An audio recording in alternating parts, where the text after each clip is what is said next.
High আমি রূপম। আজকের এই ভিডিওতে আমরা কালকি 2898 এডি যে সিনেমাটা গতকাল মুক্তি পেয়েছে সেই ছবিটার এক্সপ্লেনেশন দেব। ছবিটার ক্রেডিট সিনে কী দেখানো হয়েছে, ছবির শেষ ভাগে কি হয়েছে, ছবিতে ছোট ছোট এমন কিছু তথ্য আছে যেগুলো আমরা সেরকমভাবে নোটিস করিনি, সেগুলো নিয়ে কথা বলবো।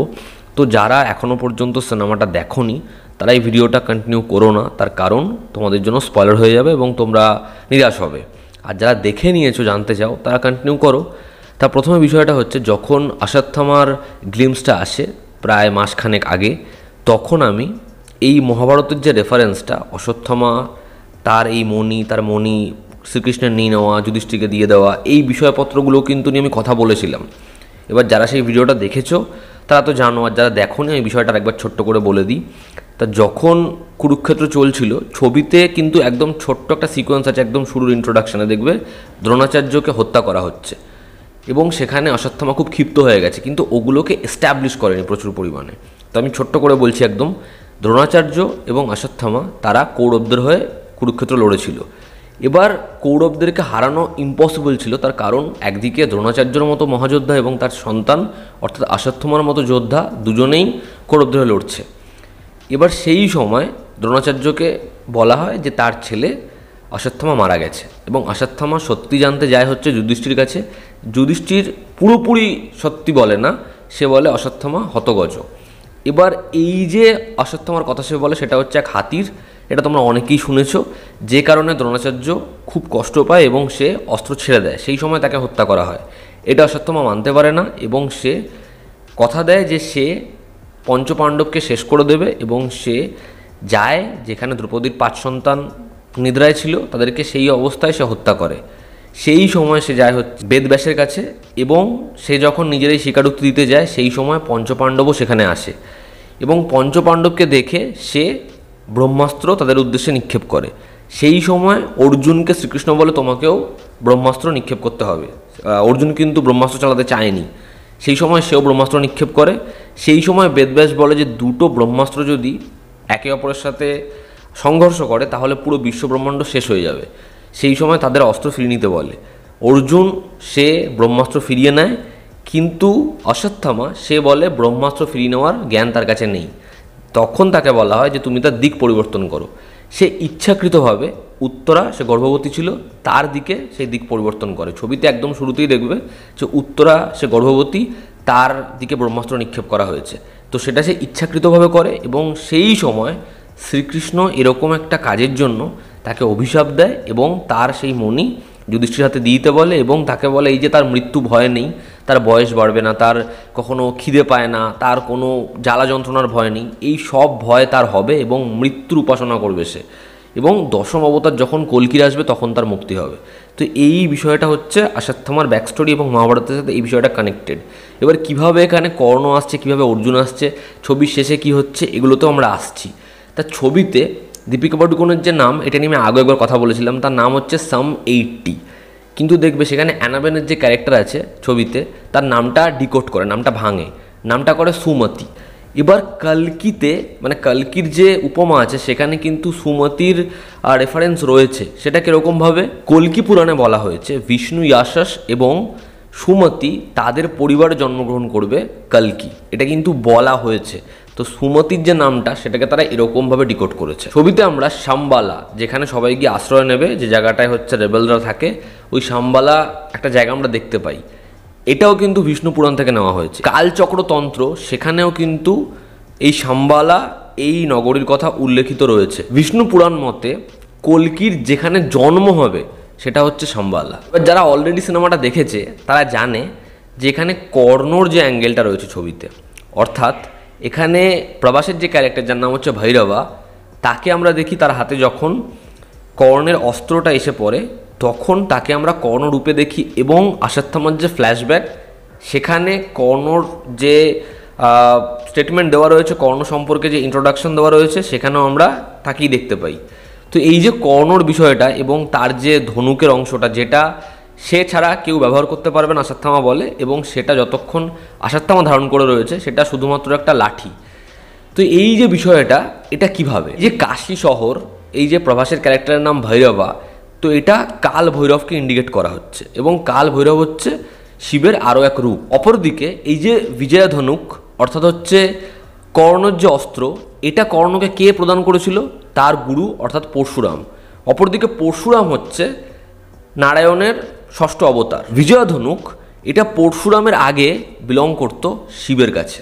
অর্থাৎ এখানে যেমন প্রভাসের ক্যারেক্টারটাকে ভৈরব বলে সেটাকে ডিফাইন করা হচ্ছে, একইভাবে এই অস্ত্রটা কিভাবে কর্ণর কাছে এবং তার এই যে দুটো আইডেন্টিটি ভৈরবা এবং কর্ণ দুটো দিক থেকে কীভাবে জাস্টিফাই করে সেটাকে দেখিয়ে দেওয়া হলো ছবিতে নামের মাধ্যমেই।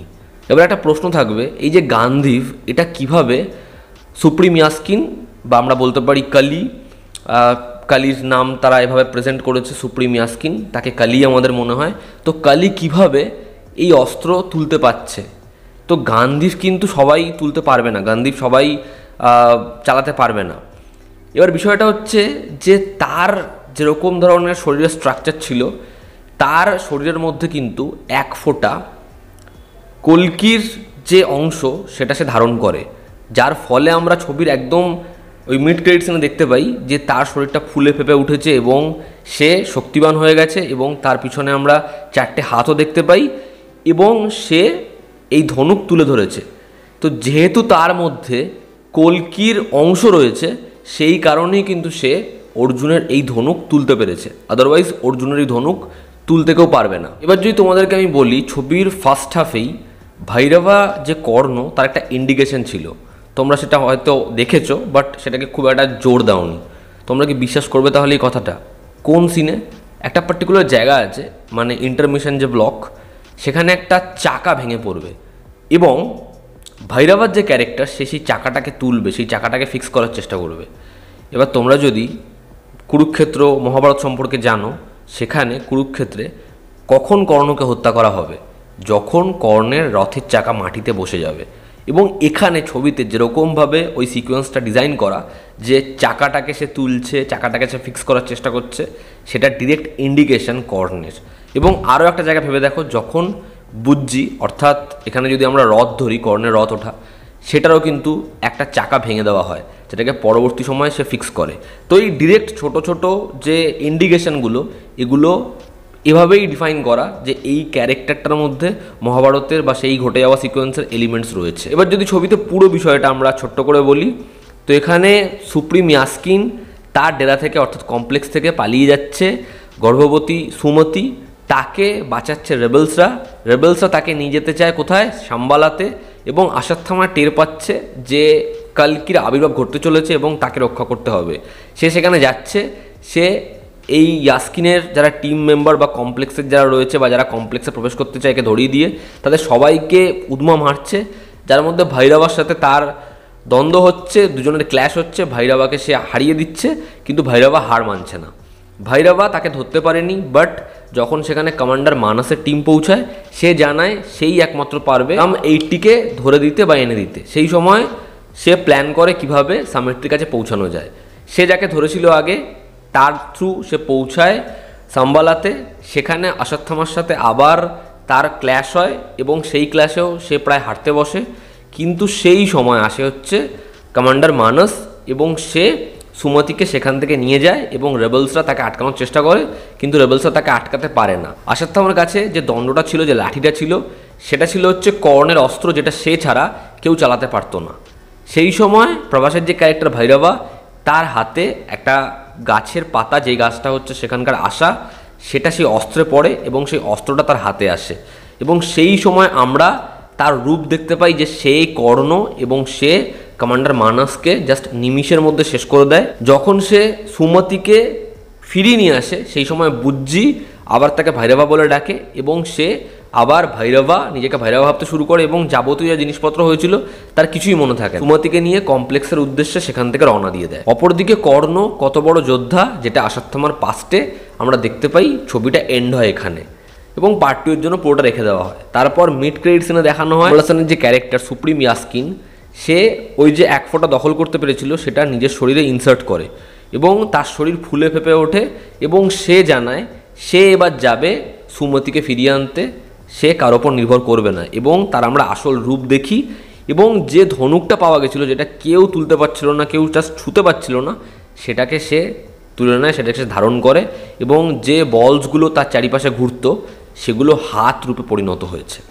তো এবার এই ছবির পরবর্তী পার্ট, এর সিনেম্যাটিক ইউনিভার্সে আর কি আসে সেটা দেখার জন্য আমি ভীষণভাবে এক্সাইটেড। তো আমি অনেকগুলো বিষয় নিয়ে আলোচনা করলাম, হয়তো এর পরেও অনেকগুলো বিষয় থাকবে না জানা, যেগুলো আমরা এখনও নোটিস করিনি। আমি ছবিটা আরও একবার দেখব, তারপর যদি কিছু মনে হয় আমি অবশ্যই জানাবো। তো এই ছিল আজকের ভিডিও। ভালো লেগে থাকলে লাইক করো, শেয়ার করো, সাবস্ক্রাইব করো। তোমাদের কি অপিনিয়ন জানিও। জনতা আমাদের পাশে আছে। আবার দেখা হচ্ছে। Take care.